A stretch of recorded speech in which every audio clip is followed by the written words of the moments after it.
What is going on, you beautiful, beautiful people of the internet? It is your boy Michael here, back from Technoid. What is up, everybody? What has it been? 3 weeks? Whoa! Whoa!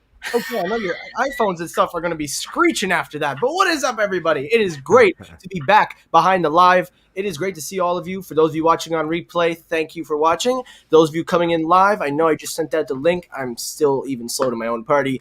But welcome back, everyone. It is great to be back. I missed each and every one of you. It is so amazing to be back here. I know you guys have a lot of questions and stuff, but that's for another time. But anyway, guys, this tonight is a live episode. As you know, I like to do these once in a while, definitely get interaction. We have a couple of guests. We'll bring them in just a second. But before we do, we have just one quick announcement, and then we'll start bringing everybody in. As you know, the Technoid channel is a proud partner of Rogue Energy. As you know, Rogue Energy and I have a very, very good partnership going, and I want to take this moment to thank Rogue for our strong and suitable partnership that we have. And right now, you could get your own tub of Rogue Energy. I currently have mine here. I'll be jamming it out tonight. Check out rogueenergy.com. Use the promo code Technoid. Get yourself a tub of blue raspberry, strawberry, kiwi, whatever flavor floats your boat. Definitely check them out. And when you get that little box, you get that starter pack with a drinkable cup. You get all that stuff. You put the powder in, you sip it up, and then you're going to get that toasty goodness. Check out that Rogue Energy, sponsored of the Technoid channel. Promo code Technoid for 10% off. Alrighty, without further ado, let us bring on our guests. So we have our first two guests of the night. I originally was coming in with one, but surprisingly we were able to get two in, and a very special second guest. You guys know this individual. His name is Sneed Mobile Tech. He is a recurring member of the Technoid show, but coming on for the first time, we have a brand new user who has also been on the SMT side. She is the host of Whistle Out. She is a very, very good host, if I say so myself, and most of all, probably something very different than we've seen in the tech world. And I am very honored to have both of these individuals on my show tonight. Without further ado, let's bring them in. Sneed Mobile Tech and from Whistle Outlet, Sherri. Thank you guys for coming in tonight. It is good to have you both. How are you all doing tonight? Hey, man. Thanks for having us, bro. Yeah, I'm good. This is great. I'm happy to be on here. I saw your message and I was like, heck yeah, I'm hopping on. I like to, how would I say this? I guess I'm not a very close-ended individual. I love to have more than one person on my show, and I bring the energy all the time. It's like a switch. You just switch on, switch off. Switch on. It's like that. But I appreciate you guys coming on. And again, real quick, I cannot urge it again. Check out Rogue Energy. I'm going to pull up the screen right here. This is where you go. Check out Rogue Energy, guys. I will leave the link in the live chat. If you want to get your own tub of Rogue Energy, you can use the link that I am posting right now. It helps support the channel and save yourself 10% off by using the promo code Technoid. They have tons and tons of flavors. This is their quote-unquote rewards program they just unveiled, so definitely check it out. I highly recommend, if you're starting out with Rogue Energy, I got to do this early so we can get this out of the way of the show. They're not paying for me to say this, but they are a proud partner of the channel, so it's only my fairness to spread the word. My personal favorite would be the starter kit. If you're not sure about Rogue Energy, you don't know anything about Rogue, definitely consider trying out the starter kit. It is actually on sale for $15.99. You get 5 packets, choose your flavor, and you get a 24-ounce shaker, which is extreme value right there out of the box. So again, check out Rogue Energy. That's all I'm going to say on that. Now let's start the show. All right. So you guys, tonight's show is going to be very straightforward. We're going to get right to it. I don't want to waste any more time. Basically, we're going to talk about the Super Bowl, not the sport, but what's going on in the Super Bowl, the 5G push from Verizon, T-Mobile, etc. There's a lot of marketing campaign going on right now about this 5G push, so we will definitely talk about that. We will also be discussing some audio. We'll be talking about audio products, audio things, what to expect if you are a user looking for audio in general, because I have a couple things to talk about that. And we'll get into a few tech news towards the end of the show. So let's start it up. Let's start with the Super Bowl. Now, as you guys know, I think everybody in the entire planet Earth knows that the Super Bowl is a huge, huge thing. I mean, come on. Where is there one part in the world where they say they've never heard of the Super Bowl? Somebody tell me. Bangladesh. That's one. that's actually very good. I don't know. No, in Bangladesh, we don't know Super Bowl. We got that. Maybe. I don't know, dude. I can make that joke. Everybody says, "Oh, you can't be doing that." Oh, hell yeah, I can. I'm Indian. What you talking about? If you were Bengali, right, you could, yeah. Half Indian, but No anyway. judge right here. I'm all for the accents. If Oh, you can do a good accent. Well, of course, I try my best. But in terms of the Super Bowl this year, there's a lot more actually being pushed on 5G. Now, as you guys know, you two, in my opinion, with the exception of Sam because I've watched him longer, but I've watched you, Sherri. You two are like probably one of the best opinions to talk when it comes to cellular news networks and basically covering these things. You do it a lot better than I can. I'll just be right. I'll be straightforward and honest. I'm a casual at this stuff. You guys are the real experts. That's the one time you'll see I'll put myself on casual alert, but in the real reference. But this year is proving to be actually a very, how would I say this? A very, very peculiar year because even with COVID-19 regulations and the Super Bowl announcing that they're going to be cutting the capacity by half, so there are not going to be a lot of people in the stadium, Verizon and T-Mobile are going to be pushing the 5G logo in the stadium. They're going to be unlocking ultra-wideband for Verizon. T-Mobile's got their layer cake, which we will discuss. I don't know where that layer cake thing came from. I don't know who started it. I don't know where that is. But when I think of layer cakes, I think of the Italian cookies you get at Christmas, the 7-layer. So I'm not thinking of no 5G from T-Mobile.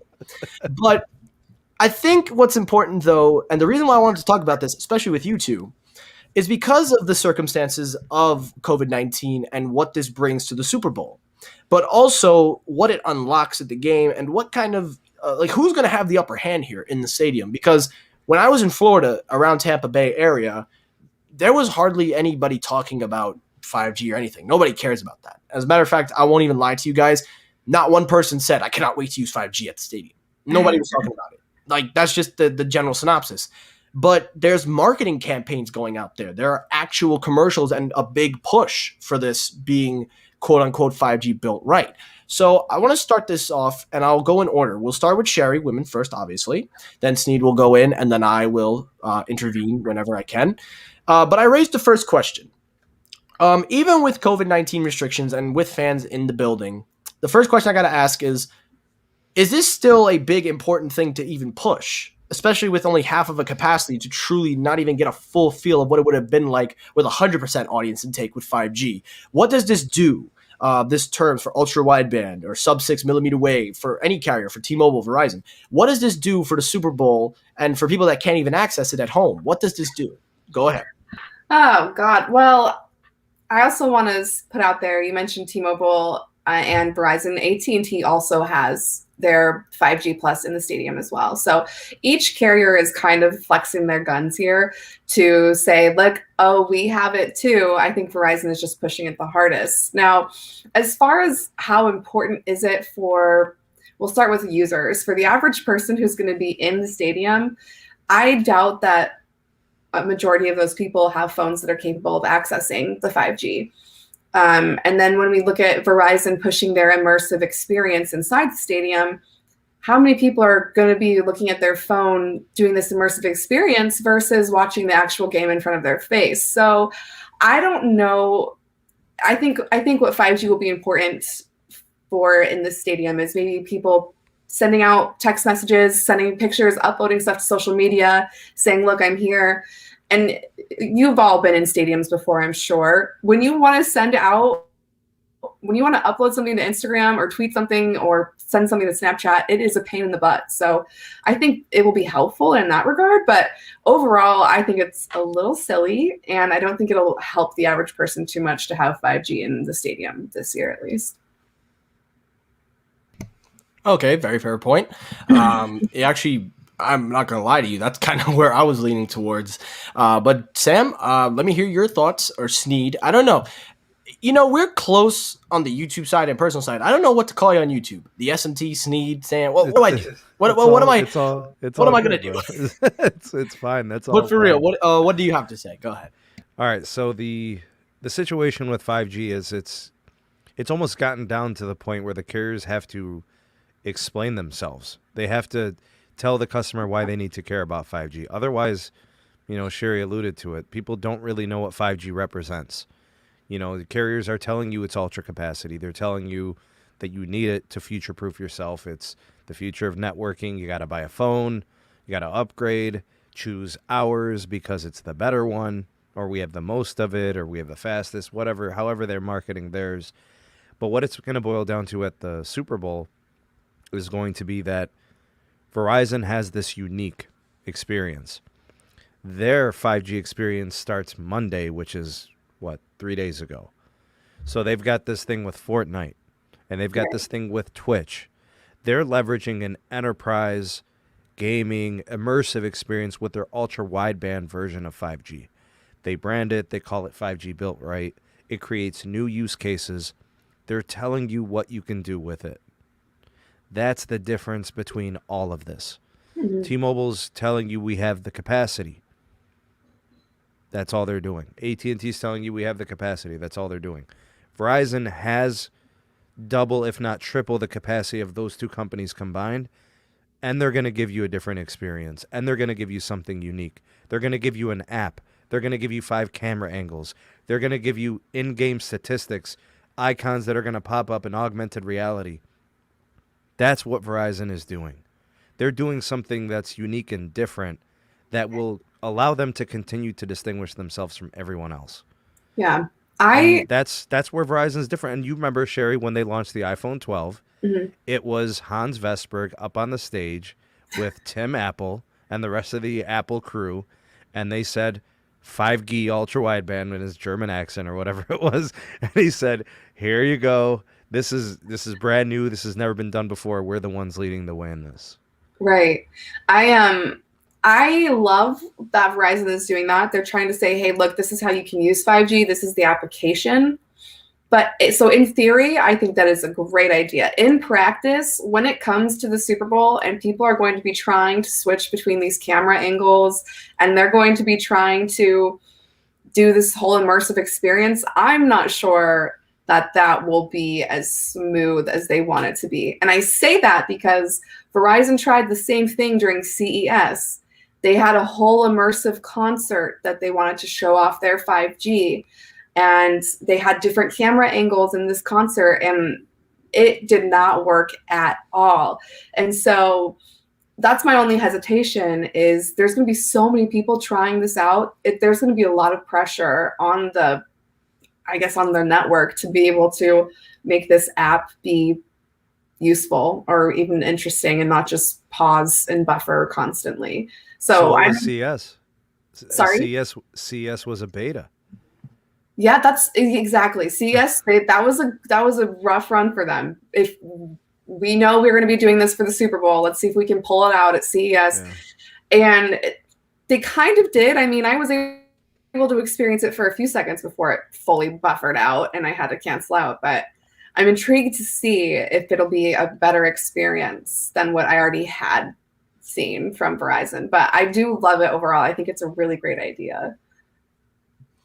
Okay, couple things. Number one, I do believe what you said, Sherri. I think that there might be a small little delay in this because when people are there at the game, and even if it's 50% still, they're still going to have experience a few issues. Because I remember that CES conference, I remember hearing about it, and people were just making memes of it. They weren't even taking it seriously, so it was bad. So hopefully they fixed out the bugs this time. Maybe they use that as a beta. So when the Super Bowl comes around, they use this as a better experience. And also, Sam, I agree with you. Verizon's doing this a lot better. They're taking full advantage of the 5G capabilities by, like you said, giving them a separate app, also allowing you to see multiple different camera angles. And that same technology is carrying over to the MetLife Stadium once the New York Giants and Jets come back and they announce home games for fans. They're going to add those features into the Verizon zone. And if you're a Verizon customer, you can, and I know this because I was there at the MetLife a year ago. They said if you are a Verizon customer, you get access to a special designated Verizon spot in the stadium for Verizon customers only, and you get the best speeds, signal strength, this and that. And I'm kind of interested to see what they do this year and if they bring some of that to MetLife. But with that said, though, I'm kind of leaning more towards what Sherri said. I don't think it's going to be really a big deal because there's not enough fans to really truly capitalize on what this network is capable of doing. Because, okay, yes, half of the stadium, what they're using, this stadium, I forgot the name of the stadium. Somebody, the Raymond James Stadium. There you go. I know it can house a lot of people. I don't know the exact numbers. I don't have it in front of me, but I do know it's a very big stadium. I've passed by it a couple times in Tampa Bay, but they're only going to be doing half. And also, don't forget social distancing. So they're going to have to cut off seats 6 feet apart, this and that. I don't expect it to really be fully, how would I say this? Fully clocked in, meaning like I don't expect it to be where like it's so congested with people because there's gonna be so much people probably not even using 5G. There are probably some people there we haven't even taken into consideration that are probably going to be using, an iPhone 11, 11 Pro, or a Samsung Galaxy Note 10. I think maybe the phones that they have probably that will be pushed will probably be the 12s, the S21, if there are users using the S21, probably the S20. Those are like the 5G phones I can think of. If you want to go OnePlus, we can go OnePlus. Those are the phones I think that can take advantage of the 5G in the stadium, but not just talking in Verizon, talking on a whole. The next question, though, to follow up, is now we talk about T-Mobile. So T-Mobile is talking about this whole ramped up 5G, and we take a look, like you said, what they're doing versus what Verizon's doing. My next question would be, oh, and I'm sorry, Jared actually said they're only having 25,000 people, which they don't think is half. So if that's the case, if they're not even having half, again, 25,000 people is still a lot. So I'm But the trying not upgrades are designed for the full stadium. they're designed for So the full like stadium. so for example, these upgrades are permanent. It's not temporary just for the event. They're going to upgrade for a seating arrangement of 75,000 to 80,000 people. So actually, if anything, it'll be more enjoyable. They'll say, "Oh my goodness, look at this capacity. It's incredible." Okay, fair point. You're right there. But let's talk real quick about the T-Mobile side, because I know a lot of you guys talk about T-Mobile. A lot of you guys really crave about it. I see a lot more people being critical of T-Mobile, and for good reason. Neville Ray has been on Twitter. He's been tweeting out most 2 days ago. I can't pull it up on Google Chrome, but I do have the tweet here. He says Super Bowl comes once a year, but these Tampa Bay T-Mobile 5G network upgrades are permanent. We've deployed massive ultra-capacity 5G upgrades through the city to make T-Mobile's fastest 5G in America broadly available to customers. Hashtag 5G leader. And I say to that, bullshit. I can't say the word, but you get the point. Monetization will go away. But I got to ask you guys, I got to ask the question, what is T-Mobile's goal with this? Not just them, but also the carriers. But what is the main goal of T-Mobile? If Verizon can do A and B, and T-Mobile can only do C, what is the point of touting, because it's permanent? Because if you guys haven't seen T-Mobile 5G, to my viewers watching, it's nowhere near Verizon or even DSS Verizon 5G. I would argue that it's actually a lot better here in New York, because I was just in Florida. Florida is terrible for all carriers except AT&T. So I ask you guys, Sherri first, what is T-Mobile really trying to prove here that basically Verizon's probably doing more of for the Super Bowl? I mean, I think it's I think I mentioned it a little bit earlier. T-Mobile can't just let Verizon walk all over this opportunity by themselves and have Verizon have the whole limelight with 5G. Everybody wants, and right now there's this huge contest for 5G and whose is the best and whose is the fastest, when in reality it's like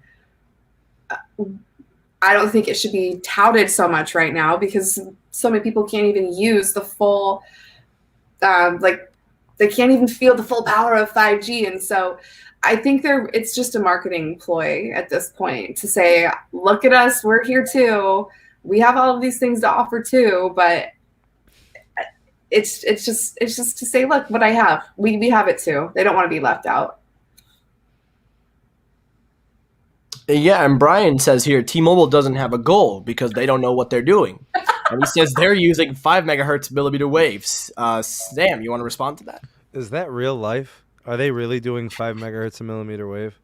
From what I'm hearing, and I'm trying to do my research right now in the background, I can't really seem to get an exact number, but from what I'm seeing in the comment section, it seems like it's 5 megahertz millimeter wave. No. They're not even going with the full... it's a 100 megahertz channel. Why would they're not even going with the full 100 megahertz. What's your response to that? It's cute. That's a real capacity layer. Millimeter wave is an absolutely tremendous connection. In a place like a stadium, when you leverage millimeter wave, it's a flex. It's a guy with 30-inch arms wearing a baby shirt. It's a total flex. You can get incredible speed, 2 gigs per second, 3 gigs per second, if you widen the channels more. So that's really depressing. That's like a neutered network, really is what that is. I would let it rip. I would have wider channels. I would allow, whatever type of licenses I hold in the Tampa area, Go ahead and transmit them from all those antennas. Let people witness it and give them a reason to upgrade or switch to your network. You know, broadcast all your speed tests, tweet them out if you're Neville Ray. You know, make commercials. You know, let people see your company as a 5G company. You know, you're trying to leverage that and use that in your branding. You know, because as of right now, you know, when I look at the surveys that the general public is responding to, last year in 2019, Verizon had 47% approval rating as the best 5G network in the U.S. And this year, it's still Verizon. It's down to like 43%, but T-Mobile's distant at like 23% as having the best. So it really doesn't matter who actually does have the best 5G when the public thinks Verizon does. You get what I'm saying? It's almost like perception is the reality, you know? So if you're told what to do and you believe that, then that's what you really think. That's how you're responding. So the public, the marketplace says Verizon is the best 5G. So they're trying to change that narrative, right? And that's what I think T-Mobile is trying to do. But as always, I truly believe the cream always rises to the top. So eventually people will test the networks, people will use it, and then they'll be the judge of that, right? As more and more people test the T-Mobile network and test the Verizon network and the AT&T network, they will go with the company they feel offers them the best product at the price that they can deal with. If they're not willing to pay a price, you know, then the 5G performance doesn't matter. That seems to be an underlying factor for a lot of people is cost. So T-Mobile till now still has the most attractive pricing. So a lot of people are there. You know, AT&T and Verizon a little bit more on the premium side. And, you know, I look at those surveys and I think it's very telling about the public perception about 5G. Absolutely agree. I can speak for New York, being that I just came back from Florida to New York and I had a chance to use Verizon and T-Mobile.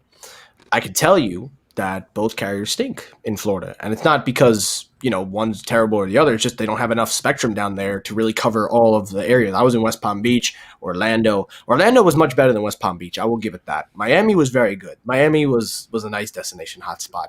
Tampa Bay, well, considering the 5G tower was there, yes, it was actually better.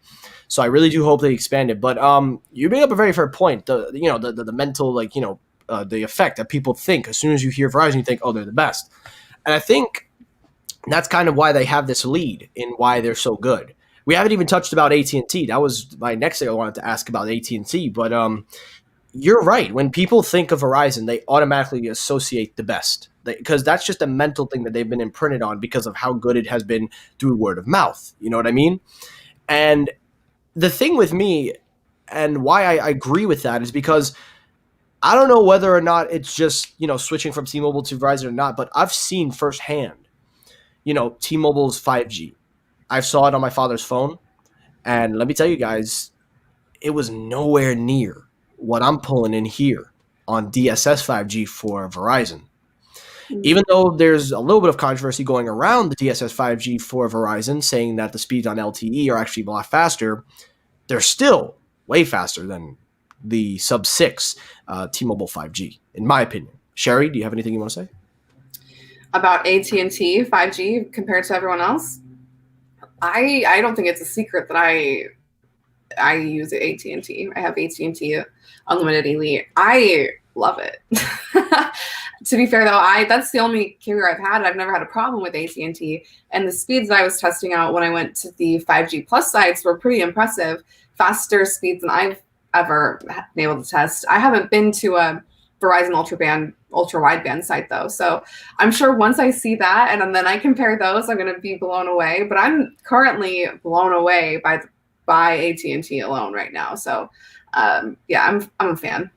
I'm definitely a fan. The thing about what Sherri's speaking to is AT&T has plans that really allow you to capitalize on the bandwidth that they have.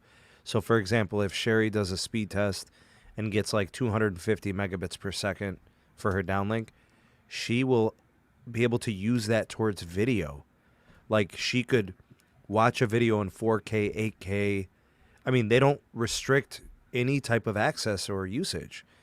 Meanwhile, on some other carriers, they're throttling the video. So you're only watching 480p, 720p. That's what makes AT&T's plans so fantastic, is they give you a premium experience that you can feel and notice as you're using it. And one other thing that I like about AT&T, I don't talk a lot about AT&T because I've never used it. I do know I have family that uses it and they love it. The one thing I do got to give them credit for is the way they work out their network. They prioritize their customers, especially with their in-house apps. Now, I think you guys have heard me talk about this. Not you guys, I mean my viewers, but I'm mentioning it now.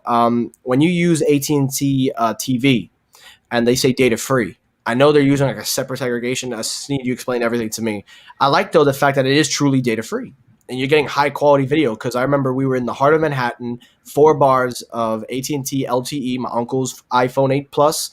He's watching full HD on the iPhone 8 Plus on the subway, or not on the subway, but, getting to the subway. We're watching that show Grey's Anatomy, and it was nice and clear. So I gotta give AT&T a lot of credit where credit is due when it comes to their capabilities on their network. But the thing with me is with AT&T's 5G is I didn't like the way they started out. They basically just made it advanced LTE, calling it 5GE. I didn't like that marketing gimmick. Everybody saw through it. We all saw through it. I mean, obviously it was an evolution point, but now they're touting 5G plus, which I'm going to assume is the real 5G, sub 6 millimeter wave. It is, yes. So I want to know now, and Sherri, you can answer this perfectly because you're using it and you say it's amazing. I'm getting readings in downtown Brooklyn with ultra wideband. I'm getting about 1.7 download. That's about almost 2 gigabytes, and then an upload of around 600. Now, what are you pulling in San Francisco, LA, or what areas do you go and test, and what are you pulling in? Because I'll be honest with you, haven't had really a chance to watch your videos. I apologize, but if you could enlighten me a lot better, it would definitely. Well, I'm leaving. I'm sorry. I'm a busy man. I got these books and stuff I got to read. That's funny. Sherri's done some pretty nice millimeter wave testing. I will say her AT&T 5G Plus videos are really good. No, yeah, I'm gonna definitely be watching more and more. You know what it is, guys? And I think everybody knows I'm just very everywhere. I got school to go to, I got work, training. So I'm all over the place. I never really get a chance to sit down and watch what I want to watch. And the only time I do get when I want to watch is on Netflix in my bedroom on my couch relaxing. That's at like 8 o'clock at night. So that's my version of, I won't even lie. I don't even watch. I barely get a chance to watch your videos. No, thankfully, though, it's quarantine. I did catch when you were just like, I have books to read. I'm like, it's like every guy who like cancels on a date. Like, I'm busy. I'm like, you have books to read. Sure. Okay. But why would I want to cancel on a date? I would never stand up a girl. If I know that if I got to be there for somebody, I'm not pulling out. I'm going all in. Even if it goes down the tube, I'm still going. No, I'm glad I'm married, man. Seriously. It was funny. It was just funny. So I'm not getting quite that fast of a speed here in San Diego with AT&T 5G Plus. I think I topped out at like 1.5 download and a few hundred, I think like 400 or 500 up.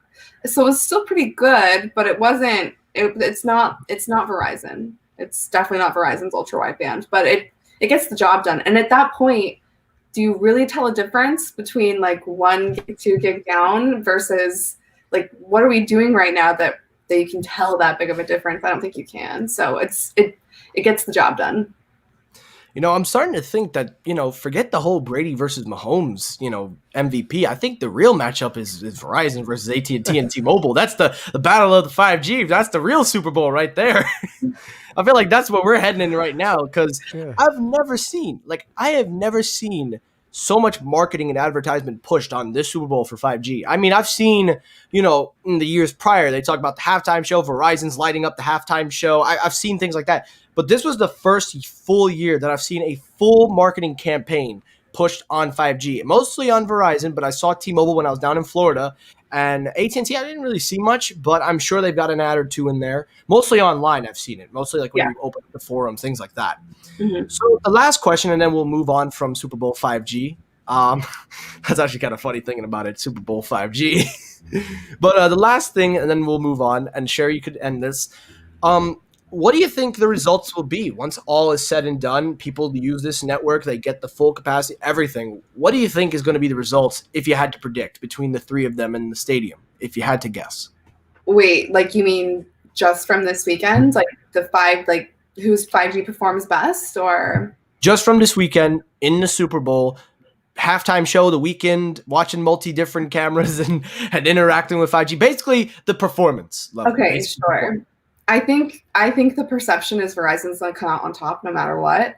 But I still think Verizon will probably be the best. They're offering so many experiences to test it out on. They're showing people what you can do with 5G. The others are just kind of saying we're there. So I don't know. I think Verizon is going to come out on top just with all the money they've put into it. I don't think anybody else is really expecting much from the others. Okay. Sam? So I think the way this is going to play out is each carrier is going to say, we have really, really fast network. Here's proof, a place with 30, 40, 50,000 people at the stadium, outside, inside. And then where Verizon is going to distinguish themselves is the speed, but also those applications and new use cases. The AR, the VR, the gaming, the Twitch partnership that they have. They have in-game experience with Tua and Kyler Murray. They're playing games online with fans. They got stats popping up while people are running on the field. That stuff will be memorable to people who are there and who are using the service. And then, they'll show speed tests of getting 3.8 gigs per second, so they'll use that. And, 5G built right, they'll hashtag it. It'll be all over the stadium. And, AT&T and T-Mobile just basically have to keep their network from tanking. Make sure your customers can upload snaps and watch Instagram. That's really what you got to do. Exactly. Yeah, I think the biggest things, like you said, were Instagram, Snapchat. Those are going to be the biggest two apps probably used at that stadium. Most notably because, you're in the Super Bowl. You want to snap every moment. But I'll say this, and then we'll close it out, and then we'll move on to our next topic. I think for me, Verizon is going to be number one. I'm going to give T-Mobile the number two. No. Scratch that. Why would I give them the number two? They're still at 144p. So scratch that. Thank you, Brian, for the save. I appreciate that, Brian. I'm going to go with Brian on this one. It can't be that bad. Come on, Brian. Really? But I want to see, though. I actually have pixels on his phone right now, just colored. He's going to watch it on there like, damn, this 144p. Come on now. Let's get up. But I'm actually very interested in AT&T's 5G Plus performance. Sure, Verizon's going to have all the features like Fortnite, gaming, exclusive things like that. But I'm actually very curious for AT&T because, a lot of people do sleep on AT&T nowadays. A lot of people, in my opinion, don't bring them up in the same conversation with when we talk 5G. So I got to really, I want to be on the look for them. I'm going to be watching AT&T more than Verizon. So I'm going to keep my eye on that. T-Mobile, I want to say that they have potential, but that's just you know what? We're rooting for them, that's for sure. You know what I mean? Yeah, you're rooting for them, but it's like rooting for the bench warmers, and then they get called in 1 minute before the game is over. So I don't know. I'm gonna just say this. This whole Super Bowl 5G weekend. Sure, it's cool and all, but again, there's not enough fans in that stadium to take advantage of it. So we really won't know the full test. Because if that stadium is capable of holding 80,000 plus, you're never going to know. It's only 22,000, 25,000. That's what I'm hearing. And apparently Jarrett says that it's only 22,000 in the stadium. So we'll see how it is. We'll see what they're capable of doing. I'm actually kind of interested, like I said, and you guys will keep me posted. All right, topic number 2. Let's move swiftly. Let's just swoosh right along. Let's talk about audio. Now, you guys, I know Sneed is a audio fanatic. Sherri, I don't know, where do you stand on audio? It's there. It exists. Nice, Sherri, nice. Yeah. She likes audio. That's what she means. That's good. I like audio. I do like audio. I need to dig into it a lot more. But yeah, I like audio. No, of course. I think that's probably one of the most underappreciated features we use in smartphones because nobody talks about audio a lot. And recently, I'm not trying to tout myself, not here to spread myself anyway, but I've become more recognized now as an audio go-to guy. Sneed, you could vouch for me on this. I've been doing a lot more audio-based reviews. I'm still a tech show host. I still run a show, but a lot more people are linking me now to audio.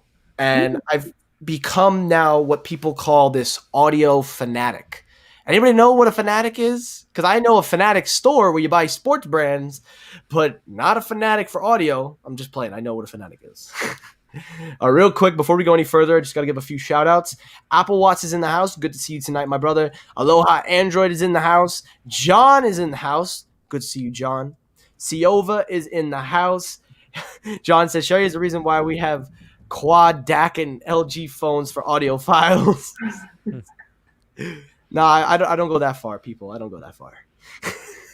But when it comes to audio, a lot more people are now linking me in that conversation. As you guys, if you ever see my channel, guys, I'd be posting headphone reviews, speaker reviews, and a lot more people are now coming to me now for audio questions. And Sneed actually brought up something very interesting the other night. He was talking about upgrading. You left a comment in one of my videos, and you left a comment saying that you were looking to upgrade your laboratory or lab setup, basically where you do your studio. And I thought that was kind of interesting that we could talk about. And I wanted to talk about audio because I want to know, where do you guys sit as a consumer, audio craver, what is your preference of choice of words? But what do you look for in audio products? What are your expectations? What are your must-have features in them? And most of all, what do they need to deliver on versus vice versa? I kind of messed that up. I'm gonna let Sam go first because he's the one that asked this, and then Sherri will get your thoughts on that. I'm so sorry, but I am not worried. I think Sneed should take this all the way home. Thanks, all right, Sherri. let's hear it. Also, real quick before we go, Latrell, it's good to see you tonight, my man. Anthony, good to see you tonight, brother. Good to see everybody. We got the party in the house tonight. We got a party in the USA. All right, Sam, go ahead. All right, man. So my audio needs have kind of changed a little bit over the last couple of years. When it was when I only was concerned with like audio performance, for example, but some of that has kind of changed. Now I feel with the way that technologies are going, it's really about ease of use, being able to sync the devices, being able to also kind of augment your audio, adding secondary ancillary equipment, right? So if you get a Sonos, can you get a second, a third? Do you not have to change your entire setup? Like just by adding and supplementing it, right? So I feel like the integration, the ecosystem, approach to audio equipment is important.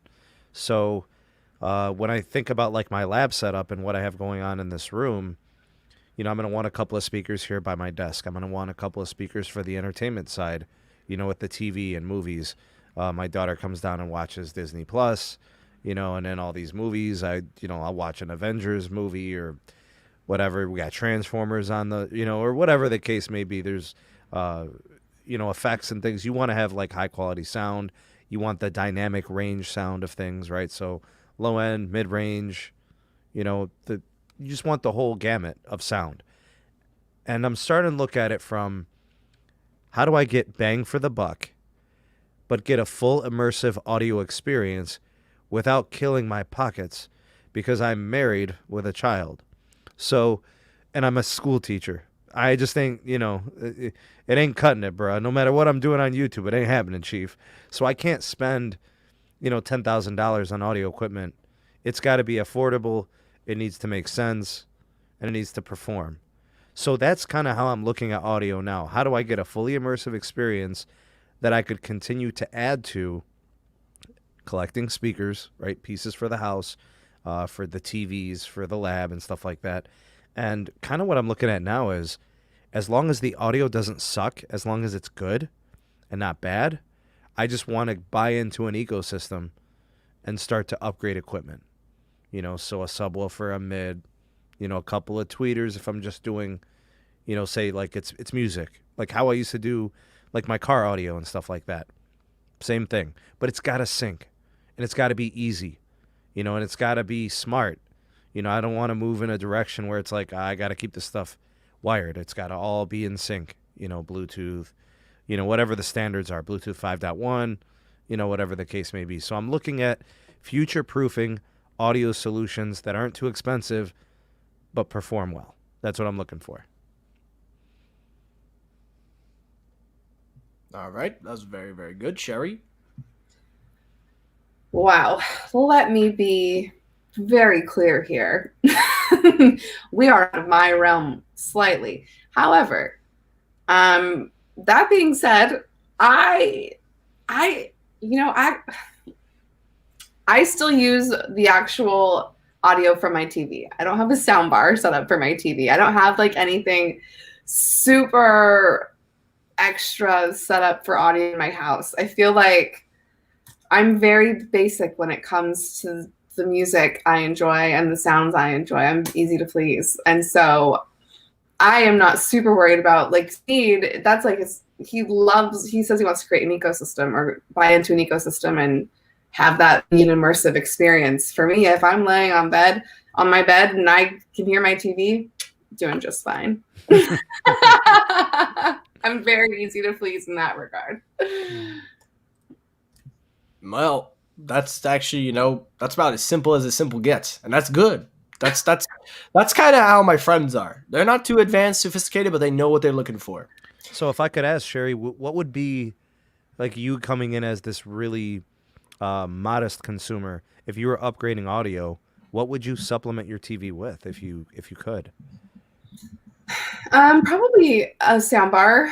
Once I figure out other spots to put my TV, as we all know, hashtag TV on couch, there's nowhere to put a soundbar. So it's going under the cushion. That's where it's going. Yeah, where am I going to put this thing? It doesn't make hang sense that thing on right your now. wall. Hey, you bet. You need. What's up? I say I need to hang it, or I need to put it on the wall, but I'm moving soon. I'm in an apartment. I'm like, it's just not worth it. And so I'm a simpleton right now with my TV experience. All right. I hear you guys. When we talk headphones, though, if we want to talk headphones, I am a big fan of noise canceling. We got to link up now. Now me and you in our world. That's my world now. So let's do this. Yeah, like I have a few different sets of headphones that I use for like chilling, for working out, for walking. I'm like, that's my yeah, that's me. Yeah, 100%. Well, the way I'm going to talk about this, I'm going to divide it up into sections. So we've kind of touched up on, home audio, smart speaker audio, headphones. So addressing Sneed. For me, and the reason why I have these images up here of internals is for a guy like me doing these reviews and coming to know different types of audio products throughout my tenure on YouTube and outside of YouTube and working in class and experimenting with others. I've been accustomed to different types of drivers. I've come accustomed to different types of amps and other things, LDAC, things, all that, Bluetooth codecs, everything. So for a person like me, I'm no longer an average consumer because I'm above average now and I don't like to use that word average consumer because I feel like that just makes people sound like Neanderthals. So I kind of just say the general population now. But I feel like I'm above that because as I've become more accustomed to doing these reviews, I've seen myself grow in what I'm expecting in headphones, what I'm looking for, and what I'm prioritizing. Now, before I talk about headphones, let's talk about what you just brought up, Sneed, smart speakers, like home for the kids. Now, for me, the thing that I always say, one driver is good. You could go to one reproduction. You could get a transducer with dual passive radiators and a smart speaker. That should be enough to reproduce like a nice bass tune. But sometimes the minimum should be a woofer and tweeter. I think we all know that a woofer and tweeter is kind of the standard. You have nice deep separation. I mean, if you want to put a passive radiator in there to add more bass, you can do that, but that's how you drown out your mids and your treble. But if you're looking for something with, for your kid, obviously you're a school teacher and things like that, and you're trying to buy into an ecosystem, I would look in the direction, I would go probably the Google Nest and the Amazon Echo Studio. And the reason I go those two products, I don't say HomePod because it's just too overpriced. I mean, truth be told, HomePod is very good, very well built. I'm crazy about that build quality of downfiring woofer and 7 tweeters, and they're beam forming, so that way they can kind of get a nice surrounding of your environment, and it uses the microphones to adjust. I'm crazy about that stuff, but I can't recommend that to an everyday kind of person. How about the Sonos product? Sonos used to be at the top of the game. They were like the go-to for a long time. They probably still are. Right. But the thing is that the competition has caught up to Sonos, and they're very, very close. I would argue that in place of Sonos, I would probably go with Bose, because Bose has started to capitalize on the home audio. And for me, I would argue that even though Sonos makes some very, very good products, and they're very good with long-term support, you can get that same kind of support in a Bose setup. Or if you're in an ecosystem like Amazon and others, they're going to support that long-term. So I feel like Sonos has started to get its way more towards the back of the store, because for a long time there was a philosophy that Sonos was the crown of the diamond in the hay. But the competition now has sort of started to come up. But going back to what I said, the reason why I said the Nest, and these are just home speakers.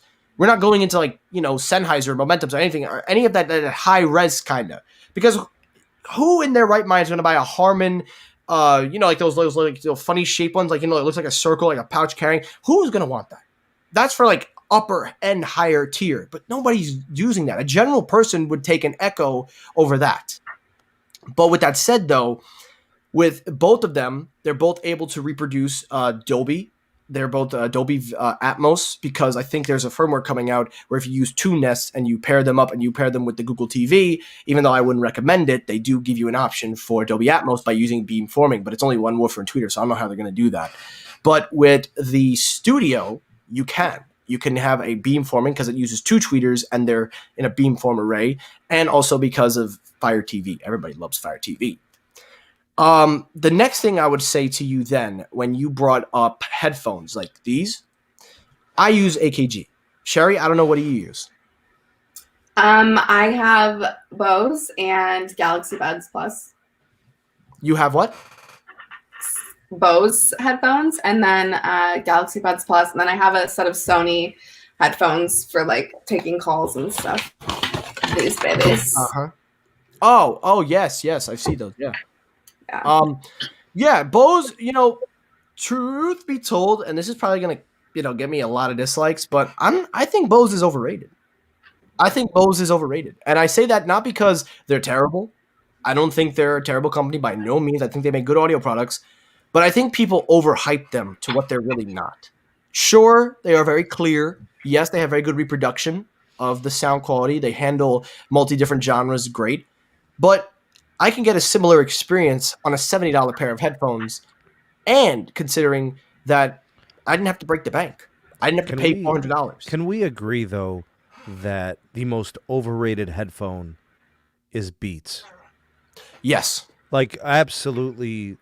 They are as average and regular as it gets, but they price like premium. But nobody buys Beats for the sound quality. People are buying Beats for the style, the aesthetics, the Apple name. Sure, they have improved sound quality. I've tested all of their Beats headphones, and I know where they're coming from. But you're not buying Beats because you're buying them for the sound quality. You're buying them for the fashion statement. You're buying because it's an Apple product. You're not buying Beats for that.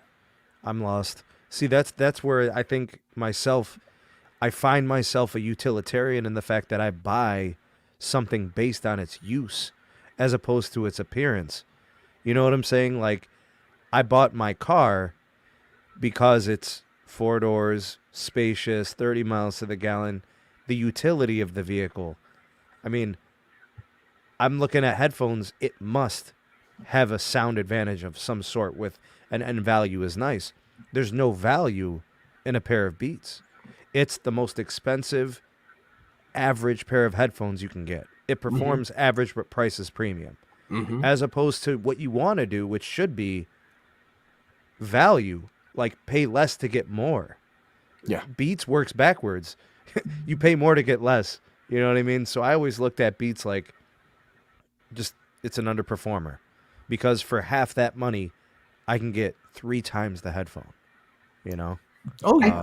And from a lot of brands. It's not just one brand. Yeah. I kind of goes into as well. I mean, the amount of money that's put into marketing. People are told, like, look at these Beats, look how awesome they are. We got whatever celebrity on board to sell you this product. It's same with like the 5G. Like, whoever is gonna be the loudest is gonna feel like they're the best. And so then you have all these college kids or whoever just like, oh yeah, Beats. I saw that on whatever. I'm gonna get Beats, and they don't even think about other options because in their brain there is only one option, and it's Beats. So and you got to think about. I'm sorry, Sherri. You want to finish? Go ahead. Oh, I was done. You're good. Oh. Sorry, my internet's shit. No worries. My bad. But you got to think about it in a sense, because for a while, Apple was pushing Beats because they had just acquired. That was one of the biggest acquisitions for Apple at the time. And, Beats, Dr. Dre, spanning back to NWA, Snoop Dogg, Aftermath, the history of Beats are in there. But when Apple took it over, they weren't doing it because they wanted the headphone department. They wanted the audio streaming quality. When they had Beats Radio, Beats, the streaming service. I don't know if you guys remember this, but they were streaming audio at a very high res.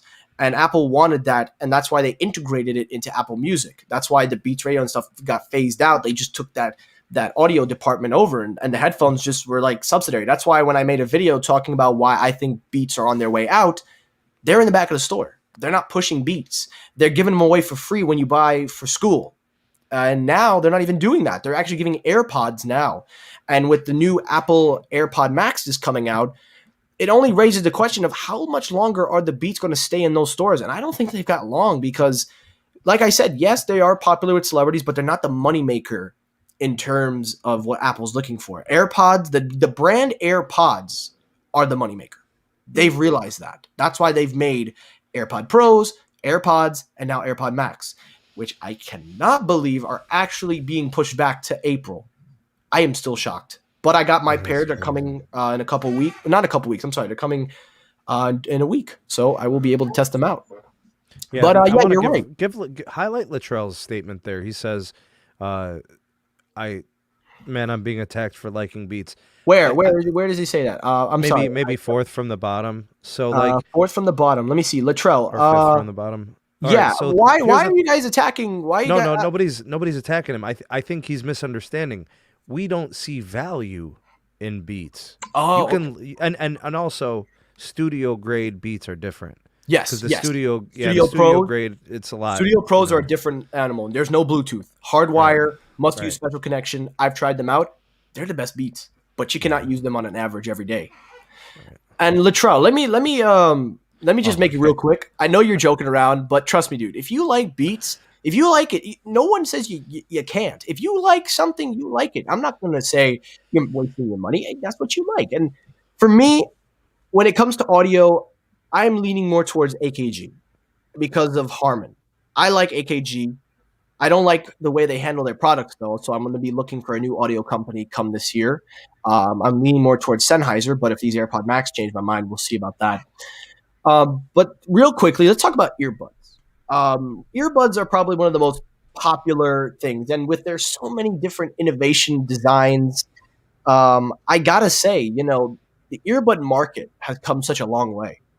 We're now in a time where people are actually using earbuds of any kind. Doesn't matter what brand, doesn't matter what anything. Like, earbuds are becoming revolutionary in terms of design. They're becoming revolutionary in the way they're built, but most of all, how far they can push the drivers. Now, Sherri, you said you use Galaxy Buds Plus?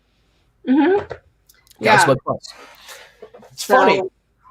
Actually, I've got mine. I keep them in the boxes. Whenever I'm done using headphones, I just put them back in the box when they're done because I have so many.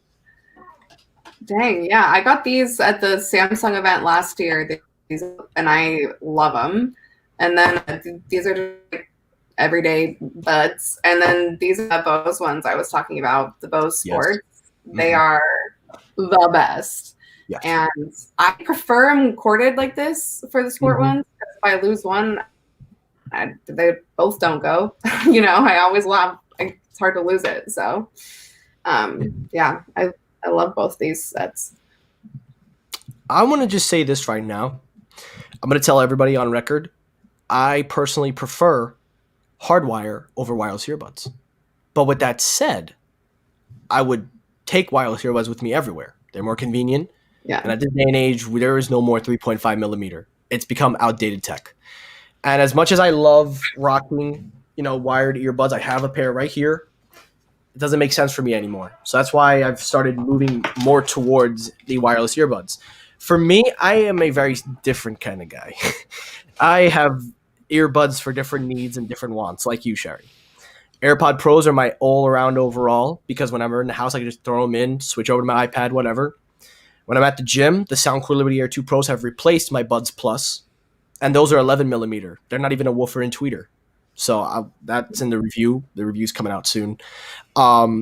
Whenever I am on a vacation trip, I usually take over-ears. So I usually take my AKGs because I don't like to. But like I said, it carries with me. I take the earbuds with me.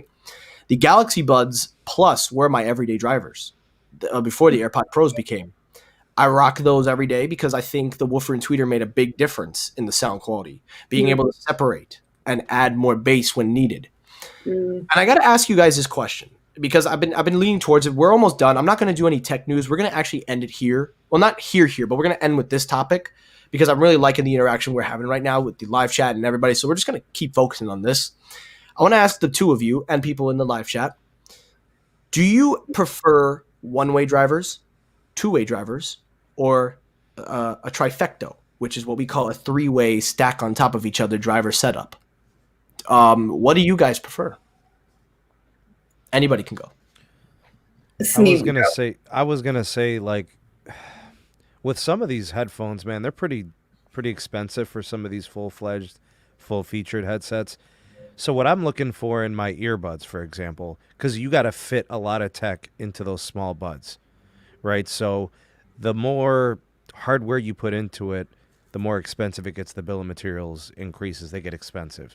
So I'm good with two-way drivers, dude. I think that's good enough. They perform well. Anything beyond that, I mean, you're starting to get into, pretty premium territories because you're almost like paying for features. Sherri mentioned the noise canceling that she likes on her headphones. She can get into a good pair of noise canceling earbuds for under $200. With active noise canceling. If you get good design, if you get proper engineering, passive noise canceling is pretty good. Oh yeah. So then you could save on battery life, you could save on the cost. You could probably get down into the $60, $80 range and get a pretty incredible set. I have a pair of is it the Soundcore Liberty 2s that you sent me? Liberty Air 2s. The best sounding drivers I have. And they're one way. And they're one way. That's what. So like, if you engineer it right, you can make what seems to be pretty humble hardware perform pretty well. Yeah. Sherri?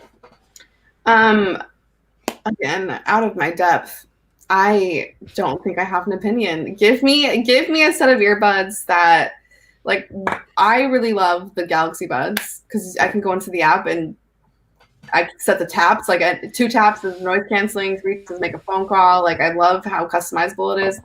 But and the same with these Bose, I can do the same thing on the app as well. So I don't quite know what you mean by the drive. What were they? The one driver, two driver? One-way driver, which is basically a regular standard millimeter driver of ranging from 5 millimeter up, which is basically able to reproduce all 3 frequencies. Two-way drivers, woofer and tweeter. And then three-way is a very special array, which we never talk about because one pair of earbuds did them and they failed completely, but they were out there. We never speak of those earbuds. Great. We won't speak of them. We won't speak of them. But yeah, I get where you're going. Sure, you're the general consumer base when it comes to the earbuds. I guess is that safe to say? That's very safe. Oh yeah. Okay, so that's fine. And I agree with Sneed. I agree with you, Sam. I think that when it comes to engineering, if you're able to engineer the sound quality to where you don't need two-way drivers, that helps not only on battery life, but that also actually makes your earbuds stand out better. Now, I'm a sucker for two-way drivers. I believe having a woofer and tweeter actually give you an advantage because you're able to separate your music. So that way, instead of one driver having to work different ways, like AirPod Pros and the Soundcore earbuds, the Galaxy Bud Plus, to me, do them perfectly. You get better bass, and you have separation in your highs. Yeah. So I'm a sucker for two-way drivers, but I agree with what Sneed said, and I like that statement you made.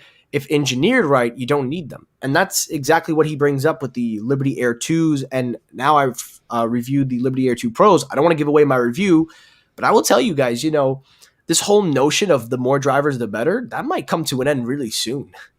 They're pushing the boundaries of how far, audio can be reproduced at. And depending on what build quality you're using, it's impressive. Now, a quick follow-up is the ambience and noise canceling. Do we agree, all two of us, do we all agree that earbuds must have noise canceling or ambience standard? Do we agree with that? One or the other? Which one do you think should be standard in a pair of earbuds? What do people really...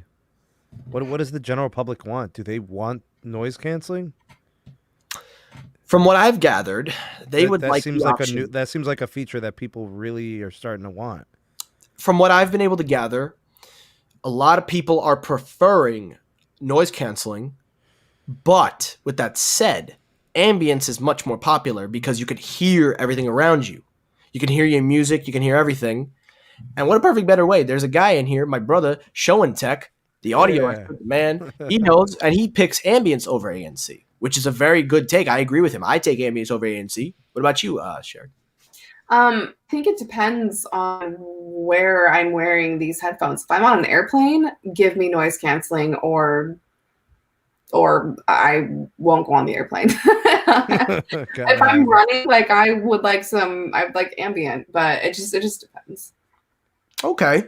For me, I say ambience because if your earbuds are in your ears, you need to hear the environment around you. Noise canceling, sure, on a plane, that's fine. But you have to know what's going on around you. You need to be aware of your environment because you could get lost in that. It'd be like a trip. Remember back in high school, the AirPods came out and I was just listening in class, jamming out with one earbud. Professor looked at me, he's like, Frasco, what are you doing? And he's like, dude, you were gone. How was the trip? And it was great. High school was so great. I wish I was back in high school now. But the next thing I got to ask, do we think that all earbuds, headphones, audio products, consumer products, do we agree or do you disagree that they should all have an app support where you can customize EQ differences? Do we all agree? Oh, yeah. Yeah. Okay. Yeah. Latrell, you are right. I am 20. Thank you very much. No, everybody's been asking how old I am. And yes, I am 20. I'm also 20. Indeed, I am, sir. Yeah, in India, you'll be classified as 20, but not here in America, son. We got a passport and a license, so let's don't not get to fly with that. We just wait once. That was all happening. We're not going to start guessing my age.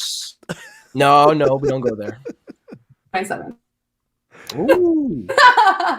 Y'all are some babies. Y'all are babies. All right, last question, and then we'll end the show. We've got an hour, as much as I wanted to go. This is the final question on audio, and then we'll close the show.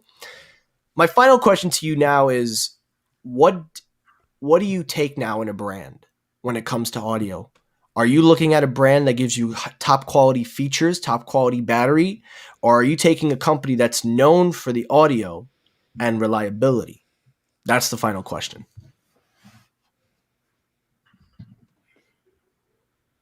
I'll play the Jeopardy song if you need to think about it. Whoever wants to buzz in, go ahead. Sure, you want to go? No, I'll give me a second longer. Okay. I'm always going to go with the performance, always. At the time, it may depend how much money I'm willing to spend. So if it's a budget situation, I want the best sounding headphones I can get. Let's say I'm willing to spend $100 on a set of headphones. I want the best sound at $100. If I'm moving up to 200, now I'm looking at really good sound, but I'm probably looking at a more feature-rich set of headphones. Because you can get into like the active noise canceling, specific types of drivers, or if it's something with a unique app support ecosystem that's built in with it. Extend battery life, something that brings more to the table. Once you go above 200, I feel like you're getting into premium, right? So that then it's like, I need studio grade. The only emphasis after $200 is I need the ultimate sound experience.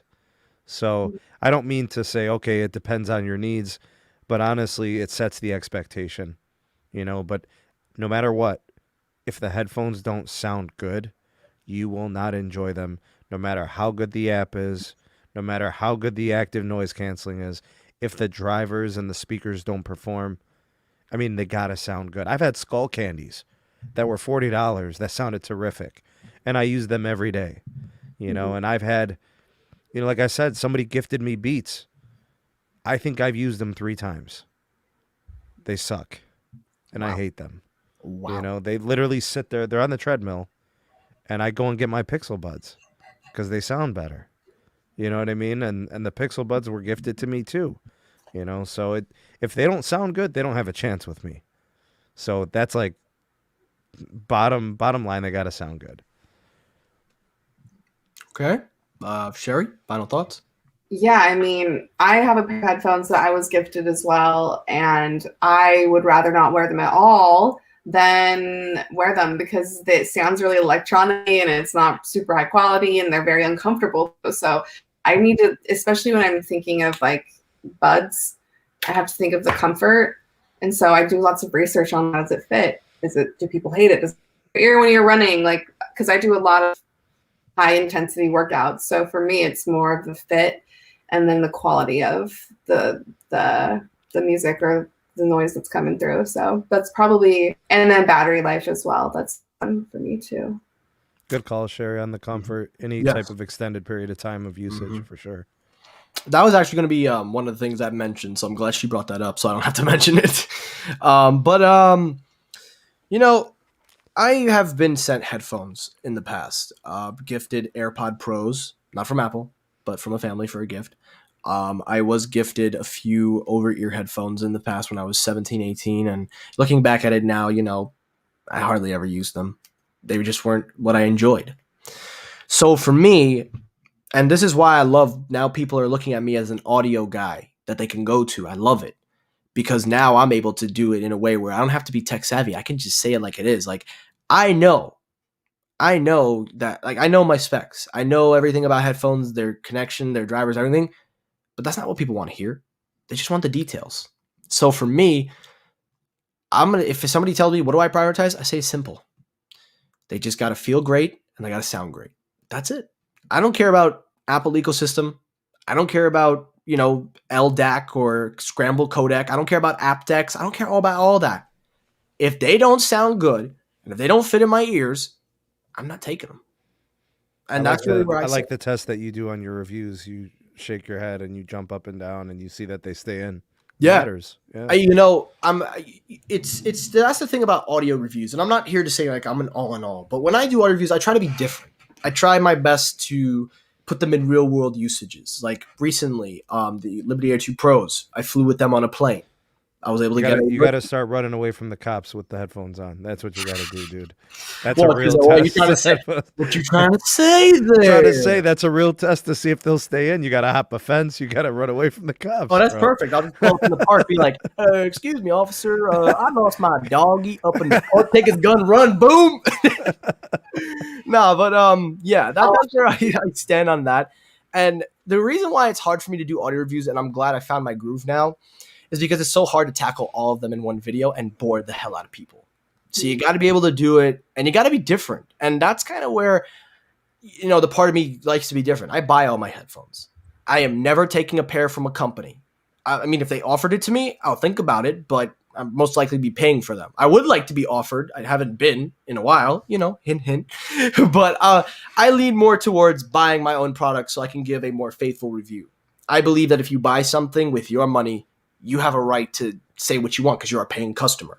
And if you plan to keep them, then you have more than a say. And for me, when I do my tests, the music that I use is under the copyright-free, license-free stuff. I would like to use more, restrict. That's why in my my Rave Neo review, I decided to use real music. I'm not making money on that video, but I don't care. I don't care about the money. I care more about giving people real test value versus trying to make money off a video. If somebody was able to make a good purchase decision and they watched my video from it, that's all that matters to me. Nice. Yeah. And I'm cool with that. Like, I don't care if I'm taking a loss. I'm keeping those products. I'm going to get the best out of them. I'm going to enjoy them. So I don't care if I played, Take Me On or Relax from Frankie Goes Hollow. I don't care about the money. Modest Mouse. You got to play the Modest Mouse, dude. Don't worry, I'll be up next. Mm-hmm. But yeah, that's where I sit with audio. That's where everything comes into me when it comes to audio. And I'm really glad that I've been able to now be a person that people can ask. I'm not trying to, like I said, I'm not trying to hold myself up to this altar that I'm the greatest. But I just feel that like now people have given me this notion of being an audio guy. Yeah. And, I like your audio reviews. I think you've been pretty good. Yeah. Appreciate that. Yeah. Well, with that said, guys, we are near the end of our show. I did want to do more, but we're not going to have enough time. And I think we spent a lot of time talking about audio, 5G. And I really enjoyed this show. This was like my tune-up back. Awesome. Before Thank we you, end the man. show, what's up? Thank you for having me on. Thank you for having Oh, Sherri no, on. We no, appreciate you very much. Thank you. Well, that's what I was about to say. I want to thank the two of you for coming on my return live. I really appreciate you guys making it there. I really appreciate you guys giving me your inputs. I hope we could do more. I always believe in partnerships. So I know, Sam, I'll be seeing you around. We got Outside the Cage to talk about. Sherri, I will definitely be seeing you on his channel, and I hope you can definitely swing by my channel once in a while. You're always welcome to come on. I always welcome the floor to anybody. And that is it for the live stream tonight, guys. I really hope you all enjoyed yourselves. I hope you had a fun time. Most of all, I really hope you weren't bored. The last thing I want to do is give you a boring video. If you enjoyed the live stream, if you enjoyed everything I brought to the table, make sure you hit that like button. If you dislike what I said, or if you dislike that I don't like bows, you could dislike that video because guess what? It still helps circulate my videos. As always, everyone, thank you so much for watching. Again, my name is Technoid. This has been the live episode of Technoid. Take care, everybody. Stay safe. Have a great rest of your night, and peace!